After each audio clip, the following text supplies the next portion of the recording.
My name is Jason JROCK Houston, and you're listening to Chaotic Riffs Magazine. We can be found on the web at www.chaoticriffs.com, and we're speaking today with Scattered Hamlet lead singer Adam Joad. Welcome to the show, Adam. It's the first time we're interviewing you. Let me ask you a little bit about your band. How long have you guys been around? We've been around in different forms for a while now. It's been about 10 years, but we've been touring regularly and going at it. So yeah, we've been around. We've been here. And now I see that you have a EP coming out November 20th. Tell us a little bit about the EP. Like, how many songs are on there? Do they all sound a lot alike, or does each song kind of stand out on its own? If you know what I mean? Yeah. We have there are 6 tracks on the new EP. Three of the new ones we recorded in a session this summer. We call them like the COVID sessions. Oh wow! Yeah, and 2 were leftover tracks from our full length, which we had to shelve, because we couldn't tour on COVID. Yeah. And then the last song is it's a cover we had put out on video and streaming only. It was never on any physical copies, so we put them all together and made an EP so we could get some kind of release out this year. And sound wise, it's I don't think there's any drastic deviations from what we normally do. Yeah. Well, like I said, I'm hearing the band for the first time, and I'm digging what I hearing so far, which all I've really heard so far is the single and the video, which is for the song Black Flag. I like it. Now, to me, it kind of reminds me of a heavier, like, kind of southern rock band along the lines of, let's say, like Black Label Society. I don't know if you think that's a fair description. I mean, how would you describe your guys' sound? Yeah, I think that's fair. We're sort of we get compared probably more to like Pride and Glory, what Zach Black Label Society. Yeah. But yeah, that's definitely our universe. People that like us tend to like Clutch, Corrosion of Conformity, Black Label Society. Yeah, because I got to tell people, there's no doubt you guys are a metal band, but just trying to give a description there. That's kind of that's what I was hearing, anyways. And I always call it like a cross between Motorhead and Skynyrd is the way we kind of conceived it. Yeah, there you go. I was almost gonna say that Skynyrd, because there's a little bit of that feel to it, but you guys are much harder edged. Yeah. When we made this band, we wanted to take the classic southern rock format and kind of heavy, and it made it heavier, so it's kind of like beef it up, so we took a lot of like that, more of the thump, and edge from some other things and kind of put it together. And, sometimes we use 3 guitar attacks like southern rock does. Just depends. We've done it live quite a few different ways, Yeah. And the video is the 3 of us, And you're in Houston, you said? Is that where you are? No, well, that's my name. But I'm based out of Los Angeles.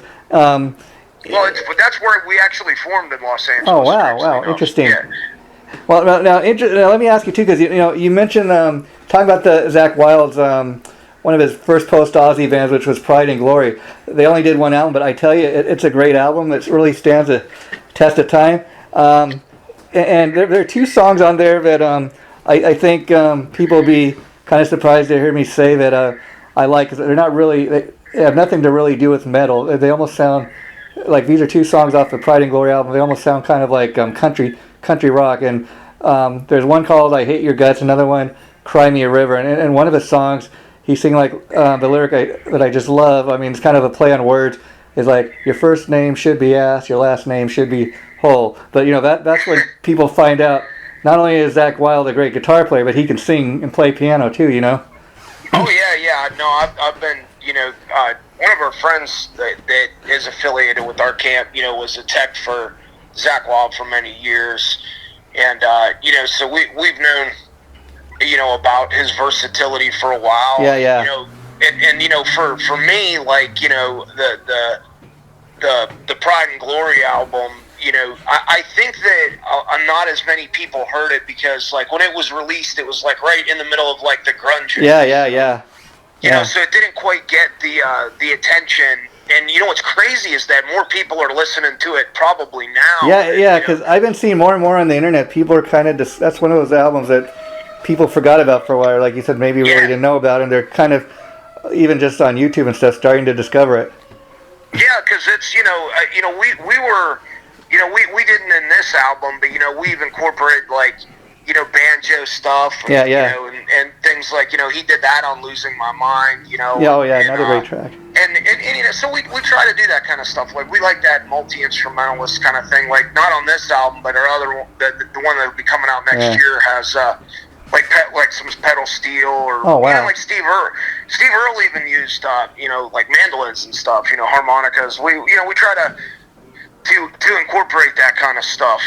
Which fortunately many of us are multi-instrumentalists, so we can try some new stuff and if we can't do it well, we bring in, we've got a lot of friends that we bring them in, to lay some stuff down. So but we still try to keep it heavy, that's the thing, like we still, we still like to, we like people, we grew up listening to metal, so it's not like we're trying to make a country band or anything. No, not country, but it's got a little bit of that influence. But I would also, dare I say that I also hear like kind of Pantera influences in there as well.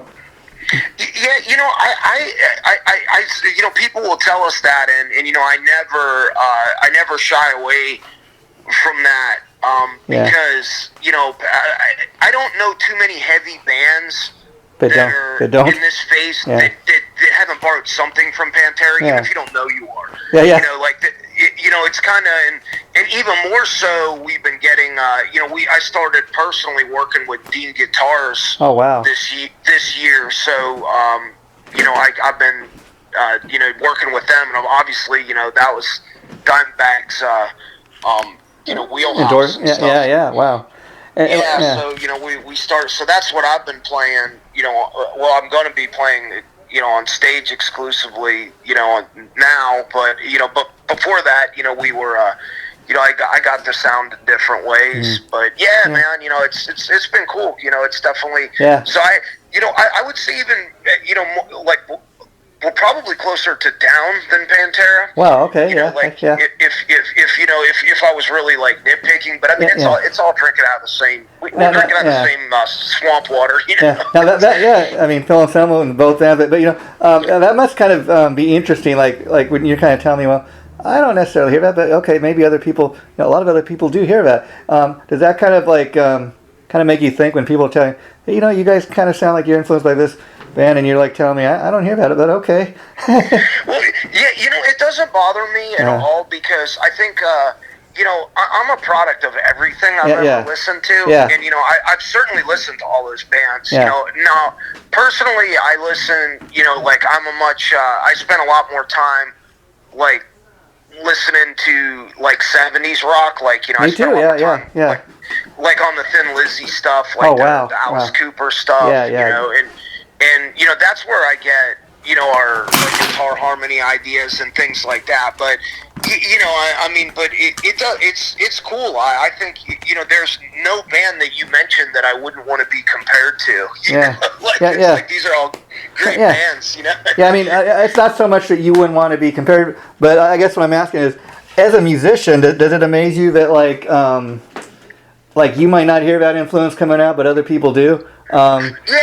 Sometimes, it's sometimes like they'll point it out, and it might not even be something that I recognize. You're aware of, because again, I'll go back and listen. I'll be like, and the only ones that make me laugh, the only time I crack up about it is like we'll get you get haters on the internet. Oh yeah. And if you get like a hater that's like, yeah, man, you ripped off this band, that I'm like, I've never even heard who that band was. Oh no.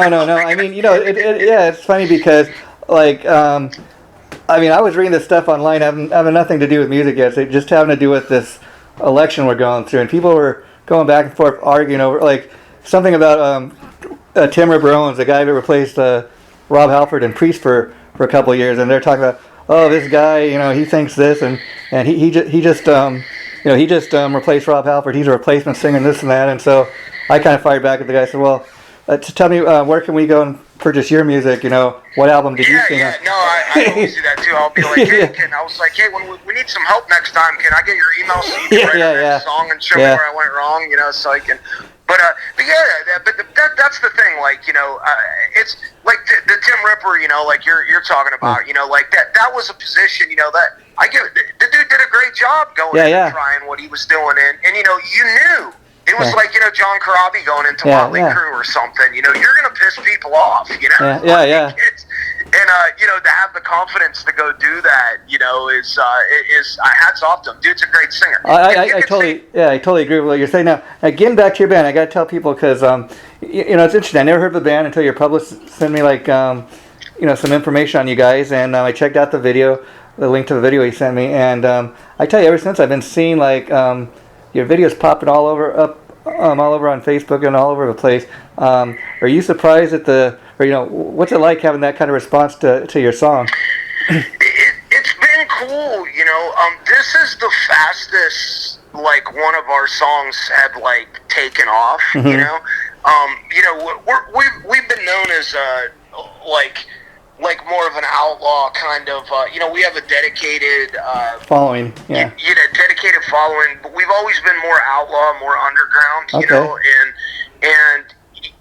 then gradually, we were having things like one of our songs that we released years ago got in a video game all of a sudden. Oh, wow. Got and then, and it was funny because, and, we've been focused on writing, albums and stuff, and then, this summer, I was driving around during all the COVID stuff, and because you couldn't do anything, and I was like, and I came up with 3 songs, and they were very, they're just very singly, and I was like, let's go record these, and we recorded them, and like you said, man, the response has been humbling. It's we've been doing the pre-orders for the album that comes out on the 20th there. Yeah, Wishing Well, right? Yeah, Wishing Well is going to be the EP there. Yeah, and it comes out on the 20th, and we just got, I was just reading I have to put it in translate, but there's a Russian blog talking about it. I was driving traffic to it. We've got orders in Belgium, UK,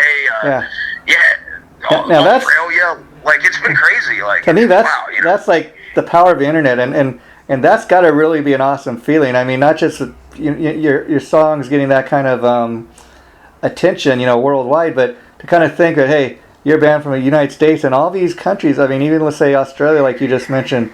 The band hasn't even stepped foot in that country ever, and somebody on the other side of the world is checking out your music. That's pretty amazing. It's pretty crazy. I'm sitting on my back. I live in the sticks, man. And I'm sitting on my back porch where I walk around in my yard with my bow and my pistol and stuff. And, there you go. Yeah. And I think about gathering firewood, and here we go, somebody in Russia or like said, Australia, the same music struck a chord, and that's pretty cool. It's like, wow, okay, because it's because I don't, like I said, I don't know, I don't know anything about that. I write what I know about, and I know about living and growing up in the rural United States. And so, how much of the songs in the new EP are kind of based on that, just your everyday life versus kind of was any of it inspired by the current lockdown or COVID or any of that, or just kind of what you lived through? I have references to it. Most of our songs to me, are references to what I know and where I grew up. Every now and again, I throw something in there, because we have one song on the EP called "I'm All Right," and I have a reference called "Lockdown June," and it references Lockdown June, fake news stuff, just shit I was seeing on TV. All the time, yeah. And but I don't make it's just a reference, what I mean? I'm not making I have no position on anything. I'm just, just was it was just one of those songs that I was I'm frustrated, and I just wanted to say I'm all right, it's interesting because I was interviewing this other guy about his band and his new album, and we were talking about kind of the songwriting process, and he was very much the same, and he was kind of, but when I'd asked him about one of the songs on the album, I was I said, listen to your song, and this is kind of what I got out of it, and he's telling me, oh, that's interesting, because he goes, everybody gets something different when they listen to a song. He goes, that's not what it's about to me, and the interesting thing this guy was telling me, he goes, I wrote the song, I really myself not sure what it's on. He says, my thing right now is, I'm stuck on one line in the song, and And right now, that one line I'm focused, that one lyric, that's what the song means to me right now. But he's like, 2 years down the line, it might mean something else. Yeah, yeah. That's I think that's sometimes I've always been connected to lyrics, like in songs as a fan, and so I try to just kind of put something out there, and even like hearing, somebody, my wife does our art, and she will listen to our music and then, draw the art based on what she's hearing. Wow. And, and she was talking to me about Wishing Well when she first heard it, and, she came to me and she was like, all right, I think I know what you're talking about, and like, she broke down this like super profound like insight into the song, and it was like, I never heard any of that stuff in it. To me it was much, much simpler. But I was like, and but it just goes to like you're saying, to show you, it's really about the beholder. Interpretation, what it means, and that's cool. So I try not to, if somebody wants to know, I'll tell you what I was thinking, but don't let it, influence your belief. Wouldn't it? Yeah, that's cool. Now, on that note, it's kind of interesting, 'cause you being a musician and all, very much people would consider you to be an artist, and your wife is an artist. Now, talk a little bit. What's that like? Okay, she's listening to your music, your song, and she's creating like something visually, takes it kind of to the next level. I mean, that must be an amazing experience. Wow, Well, it's really cool, and to me, art, art in the music, with digital streaming and stuff, I think that we've lost a little bit of that. Yeah. And I think it's very important, I like the visual elements, whether or not it's video or whether or not it's like album art. Cause, think about separate Iron Maiden from their album art. It's funny, it's funny you say that, because, I think one of the greatest marketing things Iron Maiden ever did was coming up with their, album artwork, the mascot Eddie. I mean, Eddie never looks the same. And I got to tell you, before I even really knew anything about Iron Maiden, I remember being a kid and seeing the Number of a Beast album, in the record store at the time, and I'm not even having heard one of his songs. I'm like, man, that album cover looks so cool. I got to get it. Yeah, that's it. I still have. I have flags down in our I call it the bunker. I have one of the Number of the Beast. I have one of Power Slave. Wow. I have them all up down there. Because to me, it's just so, you look at that and that's Iron Maiden. And it's interesting because, like you said, music it's an art form. It's to me, it's a universal language. It's one thing that can bring people together in crisis and stuff. And I just think, I never would have thought until you told me about your wife being an artist.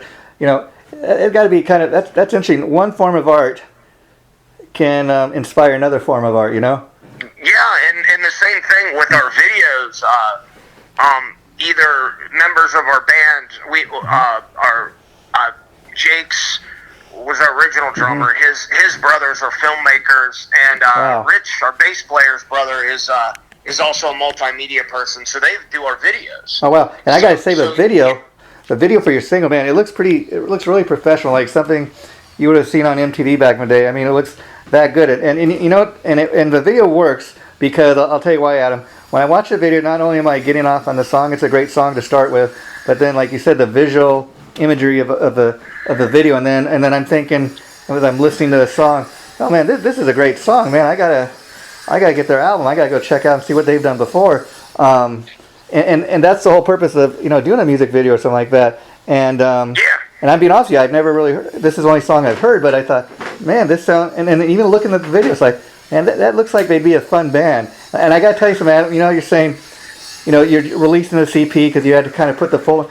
A lot of bands are doing that, but I dig the fact that you guys are at least releasing a 6-song EP. You're giving the fans a little something, because a lot of bands are holding off and not doing nothing. They're just gonna, maybe we'll just take the next 2 or 3 years off. But you're staying out there. That's almost impossible. Yeah, for a band of our size to take that much time. We've had enough. When our drummer was in his accident, we had to take a year off. Wow. And, we had a lot of, we've had some setbacks, and, we're not going to, some of my friends that are in bigger bands that can sit back and live comfortably on royalties and stuff, because they've got to a certain level and earned that. Yeah.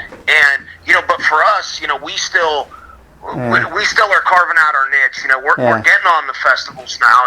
We're getting recognition, but we still, we have to be out there touring. We have to be in people's faces so people don't forget about us. Yeah, and not to get too controversial here, but I'm kind of interested in your take on there's been all this controversy in the last couple of years about the Confederate flag, and I only bring this up because like you say, you kind of consider yourself like a kind of a Southern rock band. You got that influence, and the flag means different things to different people, and I think rather than just kind of saying, oh, that's a racist symbol. I mean, in some places it may be, but like somebody like even a band like Lynyrd Skynyrd we're talking about.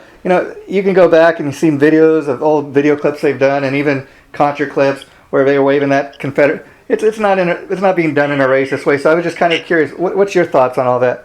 Well, for me, like where I grew up, it had no meaning for that. It was almost like, I mean, to us it was the flag on top of the Dukes of Hazzard car. I mean, they're even trying to.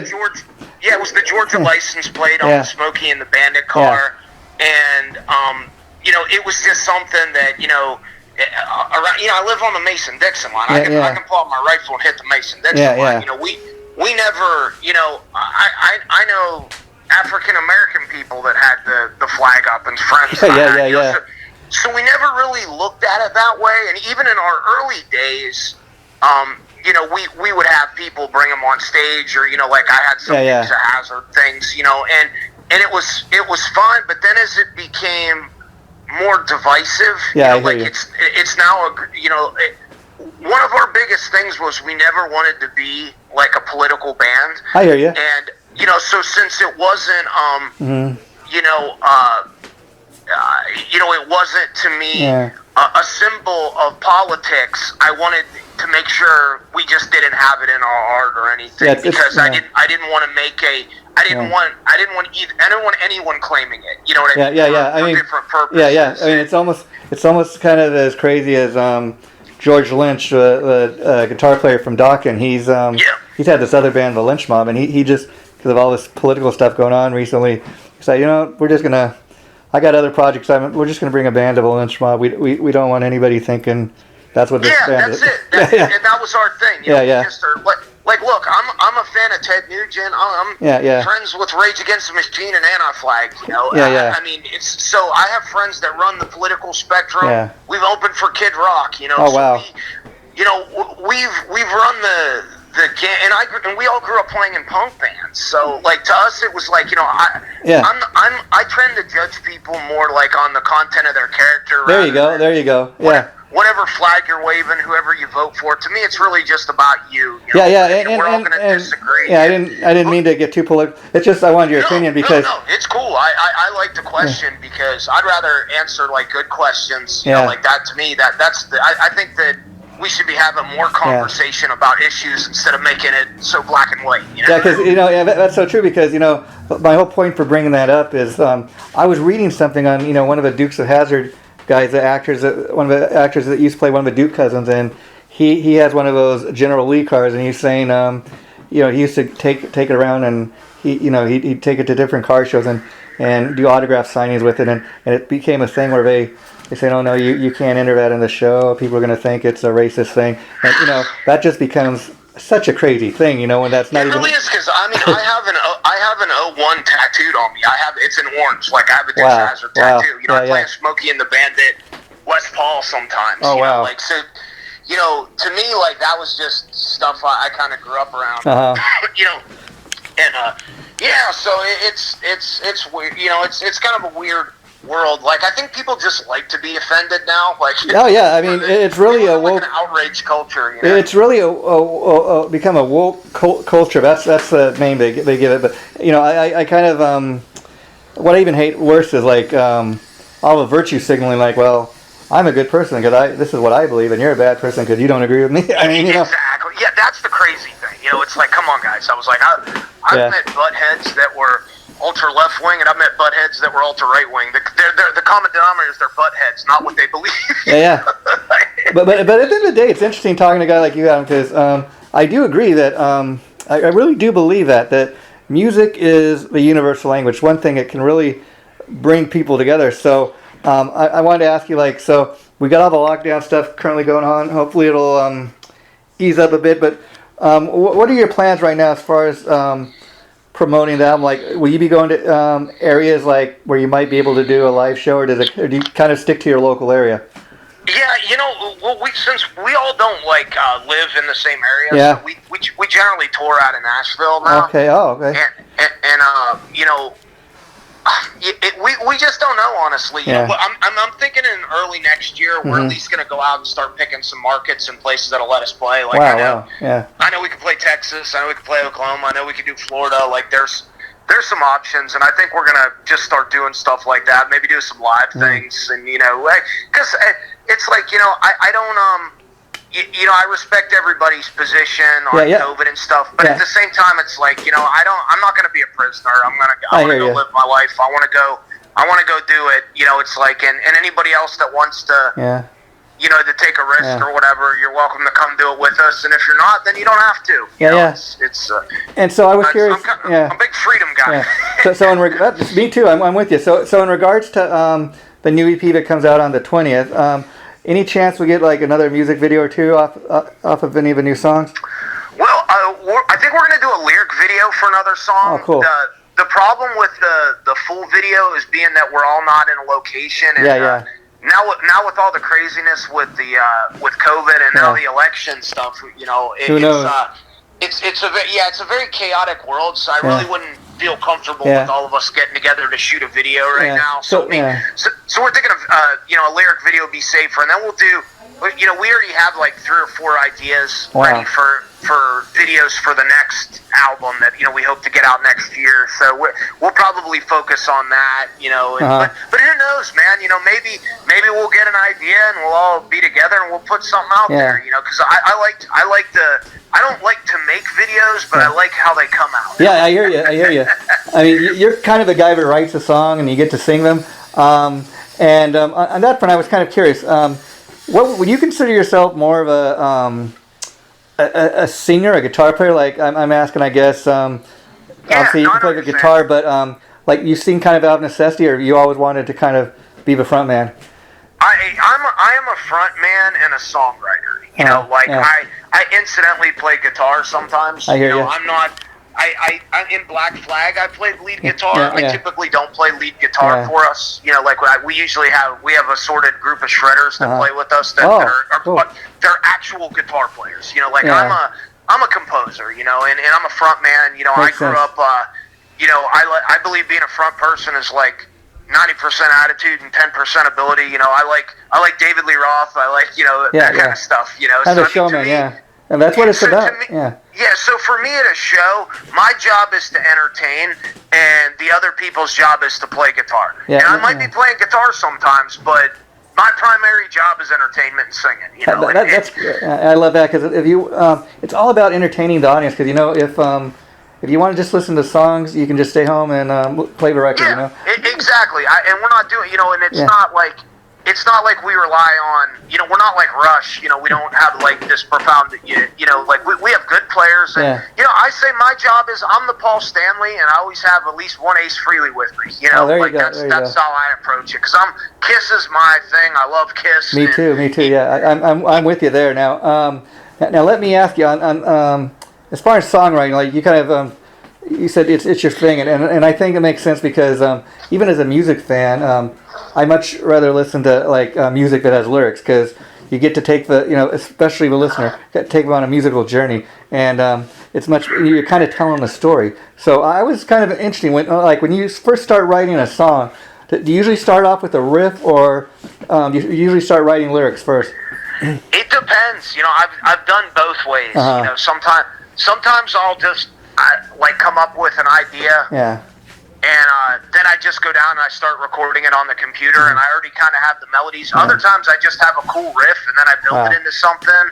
Or there's been times where I already had all the words, and then I had to go in and make music to it. So it really just depends on the song. Okay.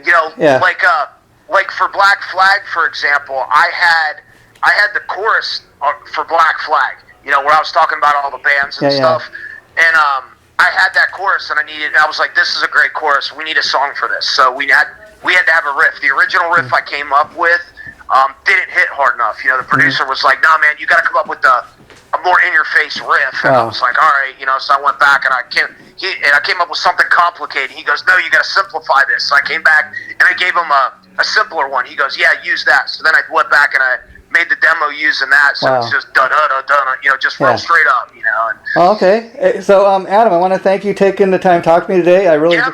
We have to do it Thank you again. for having cool questions, man. Yeah, we have to do it. Yeah, hopefully we can do it down the line. But one final question for you before I let you go. You mentioned being a Kiss fan now. It doesn't have to be a Kiss album or anything, but I just wanted to kind of get your take on this. Is there a band or like an album that you could kind of point to, say that's the band, that's the album that kind of did it for me, or really made me do it? For me, it was Kiss Alive too. Okay. You know, I got it when I was my brother had a vinyl collection. I was probably 5 years old. I took that album out because he let me have it. I picked that one. I put it on, listened to Detroit Rock City and that kind of stuff, and it just, you could hear the energy of the audience. You know how they did the overdubs and everything. And that was it for me. Like, I was like, this is it. I mean, I liked a lot of different type of music, but that was it for me, man. Okay, I'll tell you. Before we go, I'll tell you why I was asking you that. Is I also do this interview series called On the Record, where we specifically, like in your case, we'd ask you, okay, so you know, Kiss is the band that did it for you, and the album you want to talk about is kind of Kiss Alive too. So let's talk in detail about that. So I'll tell you what, Adam. Let's keep in touch, and maybe a few months down the line. That, man. I'm a music nerd. I would love to do something like that. That's let's keep in touch, and next time I talk to you, that's what we can do. I'll just make little notes so I remind myself to get in touch with you again, okay? Yeah, please do, man. Thank you. For the interview we did, it's probably going up in early December, so I'll let you know the minute it gets posted. And at that time, if you're more than welcome to post on any of your sites. Yeah. We'll promote it and stuff, man. I appreciate that. And do you mind me posting the video like on our site so people could check it out? Go for it, man. I'd love that. Thank you. That helps us a lot, man. And then I'll also pull a couple photos, if you don't mind, off of your Facebook page. Yeah, take whatever you want, man. That'd be great. Okay. Have a nice day. Bye bye.